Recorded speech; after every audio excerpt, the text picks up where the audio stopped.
ఈ రోజే డౌన్లోడ్ చేయండి. మీ ఫేవరెట్ షోస్ చూడండి.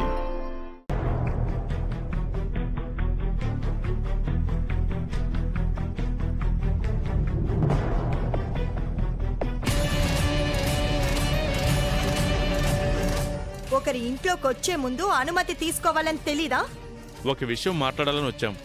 ముందు బయటికి నడవండి.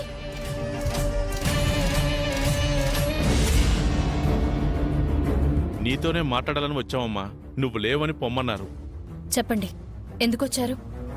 నాతో ఏదైనా పనుందా? రేపు వరలక్ష్మి వ్రతం ఉంది కదా, అందుకే విగ్రహాన్ని ముక్కు పుడకని తీసుకెళ్దామని వచ్చాం. నీకు గర్వం ఉన్నా అవనికి లేదు. తనది మంచి మనసు కాబట్టి ఇచ్చినా ఇచ్చేస్తుంది. ఇవ్వను బావా.